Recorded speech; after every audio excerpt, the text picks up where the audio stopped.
ఇప్పటికీ ఆ టెంపుల్కి వెళ్తే బట్టతో చేసినటువంటి ఒక గుర్రం బొమ్మ గాల్లో ఎగురుతో కనిపిస్తుంది. భక్తులందరూ ఆశ్చర్యపోతారు. అలా గాల్లో ఎగిరిన ఆ గుర్రం బొమ్మ కాసేపు అలాగా పచ్చటి పొలాల మధ్య, కొండ ప్రాంతాల మధ్య తిరిగి మళ్ళీ దానంతట అదే గర్భగుడిలోకి ప్రవేశించి స్వామివారి దగ్గర ఆగుతుంది. ఇదంతా నిజమేనా? అవునని అంటారు ఆ టెంపుల్కి వెళ్ళిన భక్తులు. ఇప్పటికీ అదొక ఆశ్చర్యకరం, ఒక మిస్టరీ. ఇంతకీ ఆ టెంపుల్ ఎక్కడుంది, లోపలున్న స్వామివారి చరిత్ర ఏమిటి అనేది ఈ వీడియోలో మీరు తెలుసుకుంటారు.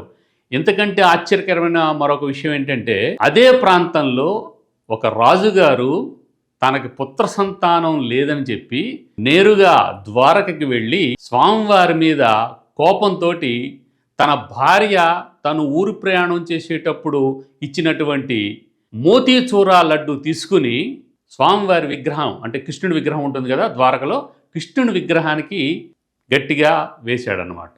అప్పుడు కృష్ణుడికి తలకి దెబ్బ తగులుతుంది. ఆ తర్వాత అదే కృష్ణుడి అనుగ్రహంతో వారికి ఒక అబ్బాయి పుట్టడం, ఆయన దేవుడిగా అవతరించడం అనేది జరిగింది.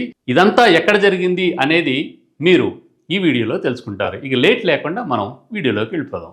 వెళ్లే ముందు మీ అందరికీ తెలుసు, కష్టజీవి వ్లాగ్స్ ఛానల్ని ఇప్పుడే మీరు చూస్తున్నట్లయితే దయచేసి సబ్స్క్రైబ్ చేసుకోండి, లైక్ చేయండి, షేర్ చేయండి, కామెంట్ చేయండి. అదేవిధంగా పక్కన ఉన్న గంట గుర్తుకే మీకు తెలుసు కదా మీ ఓటు, గట్టిగా గంటను పెట్టి లాగండి. అలాగా బెల్ ఐకాన్ని ప్రెస్ చేయండి. మా నోటిఫికేషన్స్ మీకు అందుతాయి, అప్డేట్స్ అన్నీ.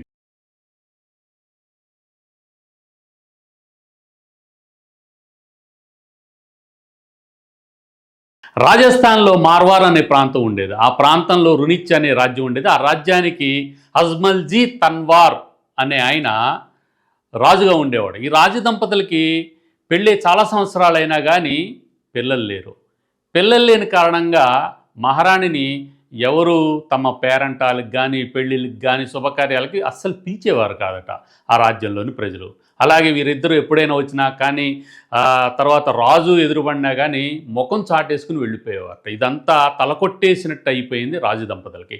అజ్మల్జీ తన్వార్ గారు ఏం చేశారంటే, పిల్లలు లేరు కదా, నేను కాశీకి వెళ్ళి శివుణ్ణే నేను అడుగుతానని చెప్పేసి కాశీకి వెళ్ళడం జరిగింది. ఆ కాశీలో శివుడు ఆయన కలలో కనిపించి, నువ్వు ద్వారకకి వెళ్ళు, ద్వారకలో కృష్ణుడు ఉంటాడు, కృష్ణుణ్ణి ప్రార్థిస్తే నీకు సంతానం కలుగుతుందని ఒక ఆకాశవాణి లాగా ఆ ధ్వనించి ఆయన చెప్పడం జరిగిందనమాట శివుడు. ఆ విధంగా ఈ తన్వర్ రాజు, అంటే అజ్మల్జీ తన్వర్ రాజు గారు ఏం చేశారంటే, మళ్ళీ ఈ ప్రాంతానికి వచ్చేసి, తమ రాజస్థాన్ ప్రాంతానికి వచ్చేసి, నేను ద్వారకకి వెళ్తున్నా అని చెప్పి తన భార్యకి అయిన మహారాణి గారికి, ఆమె పేరు మినాల్ దేవి అని ఉంటుంది, తర్వాత మినాడే అని కూడా అని అంటారు రాజస్థాన్ పరిభాషలో. సో ఆ మినాల్ దేవి గారికి చెప్పడం జరిగింది. ఆవిడ ఏం చేస్తుందంటే, చాలా దూరం వెళ్తున్నారు కదా, ఆ స్వామికి మీరు, అంటే ద్వారకలో కృష్ణుడు ఉంటారు కదా, ఆ కృష్ణుడికి మోతీచూరా లడ్డు అంటే ఇష్టం కదా, ఆ మోతీచూరా లడ్డూని తయారు చేస్తా అని చెప్పేసి ఆవిడ స్వయంగా చేసి ఆ లడ్డూల్ని రాజుగారికి ఇస్తుంది. సరే, ఆ లడ్డూని తీసుకెళ్ళి ద్వారకకు వెళ్తారు. ద్వారకలో ఆయన వెళ్ళే సమయానికి గుడి బంద్ చేస్తారనమాట. ఏదో విధంగా అక్కడ ఉన్న పంతులు గారిని, అయ్యగారిని బతిమాలి లోపలికి వెళ్ళడం జరుగుతుంది. సరేలే, ఎక్కడి నుంచి వచ్చాడు కదా, రాజు అంటున్నాడు కదా అని చెప్పేసి ఆయన్ని ఎలవ్ చేస్తారు లోపలికి. ఆయన వెళ్ళగానే అక్కడ కృష్ణుడు కనిపిస్తాడు, కృష్ణుడి విగ్రహం ఉంటుంది. ఆ కృష్ణుడి విగ్రహంతో, అయ్యా నేను చాలా సంవత్సరాలుగా నేను సంతానం కోసం ఎదురు చూస్తున్నాను, నాకు ఒక్కగానొక్క కొడుకు ఇయ్యి, నా రాజ్యం వారసత్వం లేకుండా పోతుంది, నా రాజ్యాన్ని చూసుకోవడానికి ఎవరు ఉండరు, ఆ విధంగా నాకు ఒక సంతానం కలిగించు అని చెప్పేసి పరి విధాల ఆయన ఏడుస్తూ చెప్తారనమాట. ఎందుకో మరి ఆ కృష్ణుడి విగ్రహం నవ్వుతో కనిపించిందట ఆ సమయంలో. నేను నా బాధ చెప్పుకుంటే నీకు నవ్వు వచ్చిందా అని చెప్పేసి ఆయన దగ్గర ఉన్నటువంటి ఆ మోతీచూర లడ్డు ఉంటుంది కదా, ఆ మోతీచూర లడ్డు తీసుకుని దాంట్లో ఒక లడ్డూని తీసుకుని విగ్రహానికి వేసి కొడతారు. కొట్టేటప్పటికి ఏమవుతుంది, ఆయనకి దెబ్బ తగులుతుందనమాట. అది ఎప్పుడో చేసింది కదా, గట్టిగా అయిపోయి అది ఒక రాయిలాగా మారిపోవడం వల్ల కృష్ణుడికి దెబ్బ తగులుతుంది. ఇదంతా చూసి ఇతనెవరో పిచ్చివాడు అని చెప్పేసి అక్కడ ఉన్నటువంటి ఆలయ సిబ్బంది కానీ, పురోహితులు కానీ అందరూ అతన్ని బయటికి లాగేస్తారు. కృష్ణుడు ఇక్కడ ఉండడు, ఇప్పుడు పిచ్చివాడా, కృష్ణుడు ఇక్కడ ఉన్నాడనుకునే విగ్రహానికి నువ్వు అలా విధంగా నువ్వు కోపం చేసావు. అలా కాదు, కృష్ణుడు దగ్గరే ఉన్న సముద్రంలో ఉంటాడు, ఇప్పుడు సముద్రంలో శాతీరుతో ఉంటాడు, నువ్వు సముద్రంలోకి వెళ్ళని చెప్పేసి అంటారు. ఎక్కడ అని చెప్తే పలానా ఎక్కడే ఉంటుంది, అక్కడ ఉన్నది అరేబియన్ సముద్రం కదా, అక్కడికి తీసుకెళ్ళి ఇక్కడే కృష్ణుడు ఉంటాడు, నువ్వు కిందకి వెళ్ళి విష్ణుమూర్తి రూపంలో ఉంటాడు, ఇప్పుడు ఇది కృష్ణావతారం కదా, నువ్వు చూసేది అసలు విష్ణు అవతారం చూడొచ్చు కిందకి వెళ్తే అని చెప్పేసి అని చెప్పగానే ఆయన అందరూ చూస్తుండగానే ధడాలన సముద్రంలోకి దూకేస్తాడు. దూకేయడంతో ఆయన సరాసరి కిందకి వెళ్తుంటే విష్ణు ద్వారపాలకులైన జయుడు విజయుడు ఉంటారు కదా, వాళ్ళిద్దరూ ఆయన్ని తీసుకెళ్ళి కింద విష్ణుమూర్తి లక్ష్మీదేవితో అంటే మహాలక్ష్మీదేవితో తీరుతున్నటువంటి అంటే శేషతల్పం అంటారు కదా, ఆదిశేషుడి మీద పడుకున్న శయనిస్తున్న ఆయన విష్ణువుని చూడడం జరిగింది. విచిత్రంగా ఏంటంటే ఆ విష్ణువుకి తలకి కట్టు ఉంటుంది. అయ్యా ఏమిటి ఇది, సర్వ రాజ్యాలను సర్వ ప్రాంతాలను విశ్వాన్ని నువ్వు నడిపించేవాడు కదా, నీకేంటి ఇలాగా, నిన్నెవరు కొట్టారంటే ఇందాక నువ్వు కొట్టావు కదా లడ్డూతోటి, అందుకనే గాయమైంది, పర్లేదులే కట్టుకున్నాను కదా అని విష్ణుమూర్తి అంటాడట. అయ్యా నాకు పుత్ర సంతానం కలిగించు, మీరిద్దరూ బలరామకృష్ణులు కదా, అంటే నీ అవతారంలో కృష్ణుడు బలరాముడు ఇద్దరు ఉంటారు కదా, ఇద్దరు పిల్లల్ని ప్రసాదించు అనగానే నువ్వు వెళ్ళు, పలానా చైత్రమాసంలో పంచమి పూట మీ ఇంట్లో పుత్ర సంతానం కలుగుతుంది, నేను వచ్చాను నేను పుట్టాను అనడానికి గుర్తుగా మీ ఇంట్లో నా అడుగులు ఉంటాయి, కుంకుమ అంటిన పాదాలతోటి మీ ఇంట్లో ముద్రలు ఉంటాయి, పాదముద్రలు, అలాగే మీ ఊళ్ళో దేవుని మందిరం గంటలు వాటంతట అవే మోగుతాయి, నేను పుట్టాను నీకు నా వారసుడు నా అంటే నా అంశ మీ ఇంట్లో ఉద్భవించింది పుట్టింది అనడానికి అదే నిదర్శనం, నీకు పుత్ర సంతానం కలుగుతుంది, నువ్వు అన్నట్టుగానే ఇద్దరు కుమారులు కలుగుతారు, వెళ్ళు అని చెప్పేసి ఆయన అభయం ఇచ్చారట విష్ణుమూర్తి స్వయంగా. చూడండి ఎంత అదృష్టమో ఆ రాజుకి, అజ్మల్జీ తన్వర్ రాజు గారికి. ఆ విధంగా ఆయన విష్ణుమూర్తి యొక్క అనుగ్రహం పొంది తిరిగి రాజ్యానికి రావడం. మొదటి సంతానంగా ఒక అబ్బాయి పుట్టాడు, అప్పుడేమీ జరగలేదు, అంటే విష్ణుమూర్తి చెప్పిన ఆనవాళ్ళేవి ఆ ఇంట్లో కానీ ఆ ఊళ్ళో కానీ ఆయన రాజప్రసాదం అంతఃపురం అంటాం కదా, అంతఃపురంలో కానీ జరగలేదు. అయితే రెండో సంతానంగా ఒక పుత్రుడు పుట్టేటప్పటికీ ఆ ఇంట్లో ఆ భవనంలో వాటంతటవే పాదముద్రలు, ఏదైతే కుంకుమ లేపనంతో పూసినటువంటి పాదాల ముద్రలు ఆ ఇంట్లో కనపడడం, అలాగే అదే ఊళ్ళో ఉన్నటువంటి రామ్ మందిరంలో గంటలు వాటంతట అవే మోగటం జరిగాయి. ఇవన్నీ చూసి ఓహో కృష్ణుడే విష్ణుమూర్తి అంశగా కృష్ణుడి అనుగ్రహంతో మన ఇంట్లో పుత్రుడు పుట్టాడు అని చెప్పేసి ఆయనకి రామ్దేవ్ అని పేరు పెట్టారు.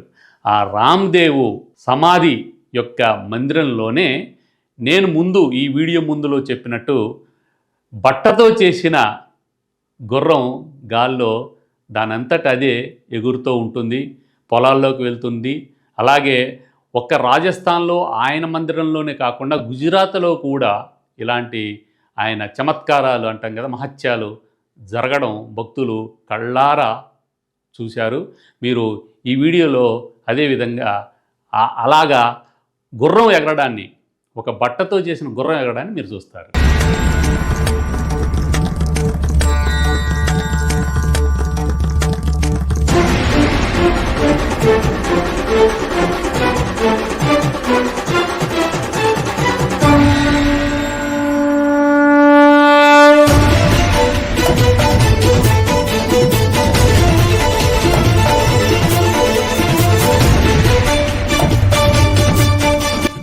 అలా అజ్మల్జీ మినాల్దేవి దంపతులకి మొదటి సంతానం బిరామ్దేవ్ అనే పుత్రుడు పుట్టడం, తర్వాత రెండో సంతానంగా రామ్దేవ్, తర్వాత ఈయన్నే రాంపీర్ షా అని కూడా పిలవడం జరిగింది.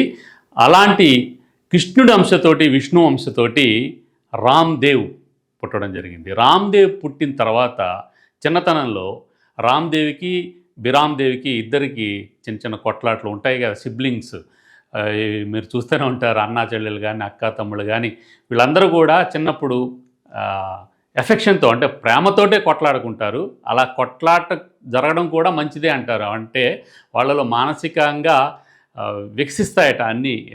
అట్లా ఆ విధంగా సిబ్లింగ్స్ కొట్లాటనేవి మంచివే అని మానసిక శాస్త్రవేత్తలు చెప్తుంటారు. అది అది వేరే విషయం. అది వేరే సబ్జెక్టు. ఈ విధంగా రామ్‌దేవ్ ఇద్దరు కొట్లాడుకోవడం, వాళ్ళిద్దరి తగువుల్ని ప్రేమగా ఇద్దరు సమానమే కదా! బిడ్డలందరూ సమానమే కదా తల్లిదండ్రులకి, ముఖ్యంగా అమ్మకి. ఆ అమ్మ ఇద్దరిని మళ్ళీ సయోధ్య కుదుర్చుకోవడం ఇవి ఈ విధంగా జరిగేదట. ఒకసారి రామ్‌దేవ్ నాకు గుర్రం కావాల్సిందే అని చెప్పేసి గుర్రం కావాలని, గుర్రం బొమ్మ కావాలని చెప్పేసి పట్టాట. జిద్ అంటాం కదా, జిద్దు చేశాడట. ఎందుకంటే ఆయన చెప్పాం కదా, వాళ్ళ తండ్రి అజ్మల్జీ గారు రాజు కదా, ఆ రాజు ఆధీనంలో చాలా గుర్రాల మధ్య పోటీలు, సైనికులు ఉంటారు కదా, అవన్నీ చూసి నాకు కూడా గుర్రం కావాలి, గుర్రం బొమ్మ కావాలి అని చెప్పేసి రామ్‌దేవ్ బాగా పట్టుబడ్డాడు. దాంతో మృణాల్‌దేవ్ వాళ్ళ అమ్మగారు ఏం చేశారంటే ఒక దర్జీని అంటే టైలర్ని పిలిపించి కొన్ని కొత్త బట్టలు, కొత్తగా ఉన్న బట్టలన్నీ ఇచ్చి వీటితోటి ఒక బట్ట బొమ్మ అంటే గుర్రం బొమ్మ తీసుకురా, బట్టలతో కుట్టినటువంటి ఒక గుర్రం బొమ్మని తీసుకురా అర్జెంటుగా అని చెప్పేసి ఇవ్వడం. ఆ బట్టలు తీసుకుని దర్జీ వెళ్ళడం. దర్జీ వెళ్ళిన తర్వాత ఆయనకు ఒక ఆశ పుట్టింది. అమ్మ కొత్తగా ఉన్నాయి ఈ బట్టలు, ఇవన్నీ ఈ బొమ్మకి వాడడం ఏంటి పిచ్చి, కాకపోతే ఈ బట్టలన్నీ నేను ఉంచేసుకుని ఏవో పాత బట్టలు వేసి బొమ్మ చేసేస్తానని చెప్పేసి తన దగ్గర ఉన్నటువంటి పాత మాసిపోయిన బట్టలన్నీ తీసుకొచ్చి ఆ గుర్ర బొమ్మని తయారు చేసి ఈ రాణిగారికి ఇవ్వడం. రాణిగారు రామ్‌దేవ్‌కి చిన్నవాడైనా 10 ఏళ్ళు కూడా ఉండవేమో అప్పటికి, ఆ చిన్నవాడైనా రామ్‌దేవ్‌కి ఇవ్వడం. రామ్‌దేవు ఆ గుర్రం బొమ్మ ఎక్కి అంటే దర్బారు పరిసర ప్రాంతాలు ఉంటాయి కదా, ఆ అంతఃపురం ప్రాంగణంలో ఆ గుర్రం బొమ్మని ఎక్కగానే విచిత్రంగా ఆ గుర్రం బొమ్మ బట్టతో చేసినటువంటి ఆ గుర్రం బొమ్మ ఆకాశంలో దూసుకెళ్ళడం చూశారు అందరూ ఆశ్చర్యపోయారు. బొమ్మ ఏమిటి ఆ విధంగా దూసుకెళ్ళడం ఏంటి ఆకాశంలోకి, అందులో గుర్రం బొమ్మ, ప్రాణం లేని బొమ్మ, మామూలు గుర్రమే ఆకాశంలోకి ఎగరదు కదా, అలాంటిది ఏదో కీలు గుర్రం లాంటి సినిమాల్లో తప్ప అక్కినేని నాగేశ్వరరావు గారు, అది వేరే విషయం. అయితే ఇదేమిటి గుర్రబొమ్మ, బట్టతో చేసిన గుర్రబొమ్మ ప్రాణం ఉన్న గుర్రంలాగా పైకి ఎగరడం ఏంటి, అమ్మో నా బిడ్డకి ఏమవుతుందని చెప్పేసి రాజు రాణి తల్లడిల్లిపోయారు. రాజ్యంలోని ప్రజలందరూ కూడా ఆశ్చర్యపోతూ ఆ వింతని చూడసాగారు. దీనికి అంతటికి కారణం ఆ దర్జీయే, ఆ టైలరే అయి ఉంటాడని చెప్పేసి ఆ దర్జీని రాజస్థానానికి పిలిపించడం. ఆయన నా తప్పేం లేదు, నేను మామూలు బట్టలతోనే చేశాను, మాయ లేదు, నాకేం మంత్రాలు మాయలు రావు అని చెప్తే ఇక రాజుగారు కదా కోపంతో ఆయన్ని ఆ దర్జీని చెరసాల్లో వేయండి అని చెప్పేసి అనడం జరిగింది. ఇక రాజాజ్ఞకు తిరుగులేదు కదా, ఆయన్ని చెరసాల్లో వేశారు దర్జీని. రామ్‌దేవ్ పైకి వెళ్ళారు కదా ఆకాశంలోకి గుర్రం బొమ్మతోటి, తిరిగి వచ్చి సరాసరి ఆ చెరసాల్లో దిగారట. ఆయన ఆ చెరసాల్లోకి దిగ్గానే ఆ చెరసాల మొత్తం దివ్యమైన కాంతితోటి ప్రజ్వరిల్లిందంట, అంత వెలుగు వచ్చిందనమాట. కళ్ళు నులుగులు చూసేసరికి ఈయన ఉన్నాడు రామ్‌దేవ్, యువరాజు గారు. చిన్నప్పుడు యువరాజుని అంటాం కదా, ఆ యువరాజు గారు ఉండేటప్పటికీ అందులోనూ గుర్రం బొమ్మ, తాను చేసిన బట్టతో చేసినటువంటి గుర్రం బొమ్మ ఎక్కి వచ్చారు. ఇంకోసారి నువ్వు ఇలాగ మోసం చేయకు, నువ్వు పాత బట్టలతోటి ఈ గుర్రం బొమ్మని చేశావు, నీకు బుద్ధి రావడం కోసమే నేను ఈ విధంగా మహత్యాన్ని చూపించాను అని చెప్పి అతన్ని, ఆ దర్జీని విడిపించుకుని వచ్చి రాజు దగ్గరికి రావడం, ఇతనికి బుద్ధి చెప్పడానికి నేను ఈ విధంగా చేశాను నాన్న అని అనడం. ఆ విధంగా అక్కడి నుంచి ఆయన మహత్యాలు బాగా పెరిగిపోయాయి.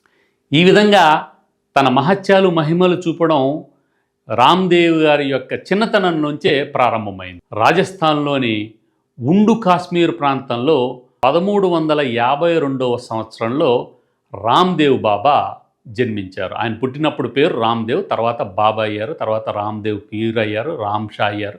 ఈ విధంగా చాలా పేర్లు వచ్చాయి. ఆ విధంగా ఉండు కాశ్మీర్ ప్రాంతంలో పుట్టినటువంటి రామ్‌దేవ్ గారు తర్వాత అనేక మహత్యాలు మహిమలు చూపించడం జరిగింది. ఇప్పటికీ రాజస్థాన్లో తమ అభిమానమైన, తమ కొంగు బంగారమైన దేవుళ్లలో ఒకరిగా రామ్‌దేవ్ బాబా భక్తుల చేత పూజలు అందుకుంటున్నారు. తిరబన